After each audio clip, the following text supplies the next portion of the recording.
नमस्कार।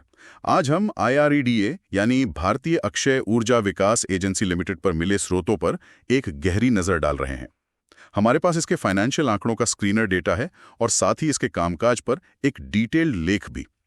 कोशिश ये समझने की है कि भारत की जो ग्रीन एनर्जी क्रांति चल रही है उसमें IREDA का रोल क्या है, इसकी फाइनेंशियल हेल्थ कैसी है और आगे क्या हो सकता है। सोचिए जरा, एक ऐसी संस्था जो देश के ग्रीन फ्यूचर को फाइनेंस कर रही है। ये सरकार का नवरत्न PSU है और देश की सबसे बड़ी पूरी तरह से ग्रीन फाइनेंसिंग पर फोकस्ड NBFC भी। तो चलिए शुरू करते हैं। सबसे पहले ये कि IREDA का कोर काम क्या है, ये असल में करती क्या है? हाँ देखिए, इसका मुख्य काम है रिन्यूएबल एनर्जी प्रोजेक्ट्स। आप समझ लीजिए जैसे सोलर पावर, विंड पावर, छोटे हाइड्रो पावर प्रोजेक्ट्स और इनसे जुड़े जो क्षेत्र हैं जैसे इनके उपकरण बनाने वाली कंपनियां हो गईं या ट्रांसमिशन लाइनें, इनको फाइनेंस करना यानी लोन देना। अच्छा। ये एक पब्लिक फाइनेंशियल इंस्टीट्यूशन है और जैसा आपने कहा एक NBFC है। और ये जानना जरूरी है कि ये भारत की सबसे बड़ी NBFC है जो सिर्फ ग्रीन फाइनेंसिंग करती है। राइट। और इसमें सरकार की हिस्सेदारी भी काफी है। हाँ, सरकार की इसमें मेजॉरिटी हिस्सेदारी है। पहले 75% थी, हालांकि हाल ही में ये थोड़ी कम होकर करीब 71.76% हुई है। तो जाहिर है भारत की जो रिन्यूएबल एनर्जी टारगेट्स है उनको हासिल करने में इसका रोल बहुत इंपॉर्टेंट है। अच्छा, अब जरा आंकड़ों पर आते हैं। स्क्रीनर डेटा कुछ दिलचस्प चीजें दिखाता है। पिछले 5 सालों में प्रॉफिट ग्रोथ मतलब मुनाफे में बढ़ोतरी 51.3% CAGR से हुई है और पिछले साल FY24 में रेवेन्यू 43% बढ़ा है। ये तो कमाल के आंकड़े हैं। हाँ, ग्रोथ के नंबर्स तो वाकई बहुत अच्छे हैं, इसमें कोई दो राय नहीं। लेकिन कुछ और चीजें भी हैं जिन पर ध्यान देना चाहिए। जैसे कि स्टॉक अपनी बुक वैल्यू से करीब 4.44 गुना पर ट्रेड कर रहा है। ओह, काफी ज्यादा है। हाँ, तो ये दिखाता है कि मार्केट में इसको लेके काफी उम्मीदें हैं, लेकिन ये ओवर वैल्यूएशन का भी संकेत हो सकता है। और कुछ और पॉइंट्स भी हैं। कंपनी अभी डिविडेंड नहीं दे रही है, इंटरेस्ट कवरेज रेशियो थोड़ा कम है। इंटरेस्ट कवरेज रेशियो कम होने का मतलब ये कि कंपनी अपनी कमाई से अपने कर्ज का ब्याज चुकाने में कितनी सहज है। रेशियो कम होने का मतलब है कि मार्जिन थोड़ा कम है। साथ ही वर्किंग कैपिटल डेज बढ़ गए हैं, मतलब बिजनेस के रोजमर्रा के कामों में पैसा ज्यादा दिनों तक फंसा रह रहा है। और प्रमोटर होल्डिंग यानी सरकार की हिस्सेदारी भी थोड़ी कम हुई है, जैसा मैंने पहले बताया। तो मतलब एक तरफ शानदार ग्रोथ है और दूसरी तरफ ये कुछ चेतावनियां भी।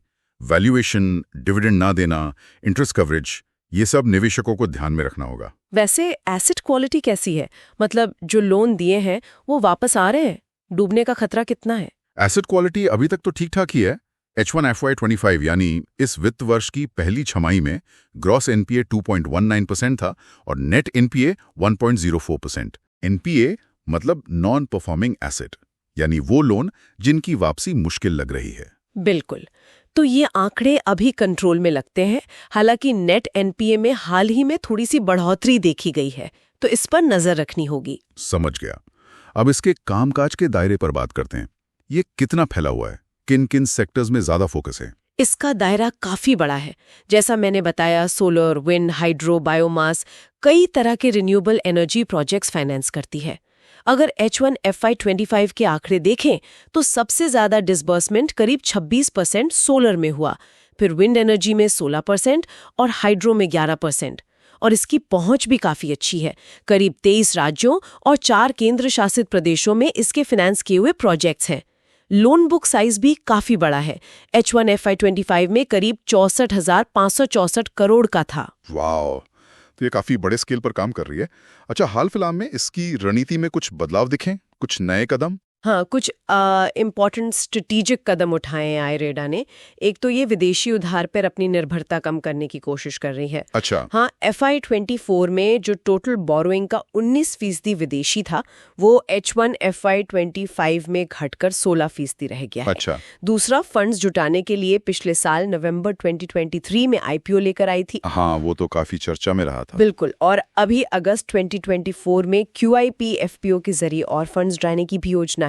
और एक और बहुत महत्वपूर्ण कदम है, इसने रिटेल और B2C यानी आम उपभोक्ता पर फोकस करने के लिए गिफ्ट सिटी IFSC में एक सब्सिडियरी कंपनी खोली है। ओह अच्छा, गिफ्ट सिटी में subsidiary IREDA global green energy finance IFSC limited है ना? हाँ, वही। इसका क्या मतलब है?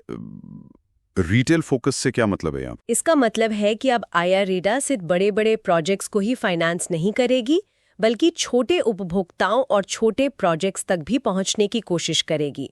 जैसे कि PM कुसुम योजना है, जिसमें किसानों को सोलर पंप के लिए मदद मिलती है, या फिर घरों की छतों पर लगने वाले सोलर पैनल्स यानी रूफटॉप सोलर, और इलेक्ट्रिक गाड़ियां EVs वगैरह। ये सब्सिडियरी इन छोटे लोन्स को हैंडल करने में मदद करेगी। ये तो बड़ा डेवलपमेंट है, मतलब अब आम लोग भी शायद सीधे IREDA की फाइनेंसिंग का फायदा उठा पाएंगे। हाँ, इरादा तो यही लगता है। इसके अलावा अंतर्राष्ट्रीय स्तर पर भी ये देख रही है। नेपाल में हाइड्रो प्रोजेक्ट के लिए SJVN और GMR के साथ MOU साइन किया है। तो कुल मिलाकर इसका मतलब क्या निकलता है? हमारे सुनने वालों के लिए टेक अवे क्या है? देखिए, सार ये है कि IREDA भारत के ग्रीन एनर्जी ट्रांसफॉर्मेशन को फाइनेंस करने में एक बहुत ही अहम सेंट्रल रोल निभा रही है। और जो कोई भी भारत के एनर्जी सेक्टर, इंफ्रास्ट्रक्चर डेवलपमेंट या फिर ग्रीन फाइनेंस में इंटरेस्ट रखता है, उसके लिए IREDA को समझना बहुत जरूरी है। बिल्कुल।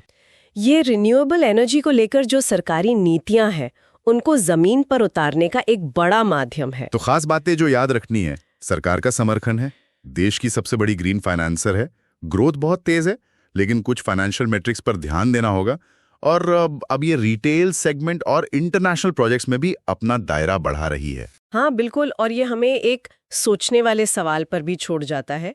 जिस तरह से IREDA का मैंडेट है और अब ये जो फंड्स जुटा रही है, नई सब्सिडियरी बनाई है, इसको देखते हुए भविष्य में ये बड़े प्रोजेक्ट्स से आगे बढ़कर आम लोगों के बीच रूफटॉप सोलर या EVs जैसी टेक्नोलॉजी को अपनाने में कितना बड़ा रोल निभा पाएगी, और इस कोशिश में इसके सामने क्या चुनौतियां आ सकती हैं, ये देखना दिलचस्प होगा।